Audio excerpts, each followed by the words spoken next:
सध्या तरी हे जे आहे नॉमिनेशन ह्याच्यामध्ये 9 नंबरवरती जो चाललेला आहे, जे चाललेली आहे ती आहे त्या ठिकाणी रुचिता जामदार. खरं तर पहिल्याच वीकमध्ये हिचं वाघीण म्हणून इंट्रोडक्शन करून देताना असं सांगितलं की स्वतःला पंजा मारणारी वाघ. तर नंबर 8 वरती प्रभू शेळके आहे. खरं तर फॅन फॉलोईंग प्रभूची चांगली आहे, पण प्रभूचे काही रील्स जे व्हायरल झाले ते फक्त आपल्यापर्यंतच नाही तर ते रितेश दादापर्यंत पण पोहोचले. आणि रितेश दादाने सोनालीला सांगितलं काल की तुला जर ह्याच्यासोबत रील करायचं असेल तर पहिले याचे बाहेरचे जाऊन रील्स पहा. सोनाली म्हणते काय रे बाबा, काय करतो नक्की बाहेर तू, असा सगळा. नंबर 7 ला राधा पाटील आहेत. राधा पाटील हिला काल डेंजर झोन मध्ये ठेवलं होतं कारण तिने काहीतरी करावं. आणि राधा पाटील याच्यासाठी एक मोठी संधी आहे काहीतरी करून दाखवण्याची. कारण जे बॉटम मध्ये होते त्यांना खरंच काहीतरी करून दाखवण्यासाठी तो एक चान्स मिळाला आहे यावेळेस. तर नंबर 6 ची गोष्ट करायची आहे तर नंबर 6 वरती दीपाली सय्यद मॅडम आहेत. दीपाली सय्यद काल जबरदस्त लावणी त्यांच्याकडून तिकडे झाली आणि एक मोठं नाव आहे इंडस्ट्रीचं, त्याच्यामुळे वोटिंग यांना तर होणार आहे.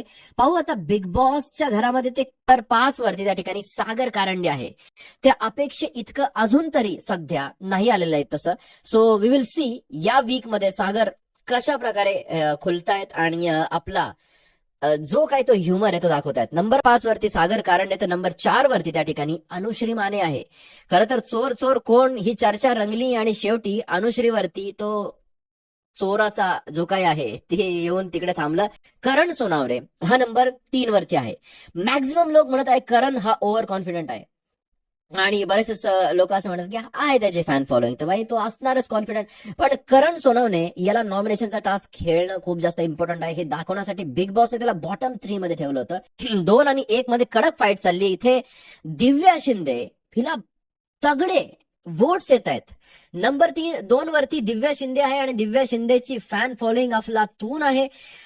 दिव्या शिंदे दिसली जरी कमी असली या शो मध्ये तरी लोक तिच्यासाठी, तिचे फॅन्स तिच्यासाठी बिग बॉस बघतायत असं म्हटलं जातंय.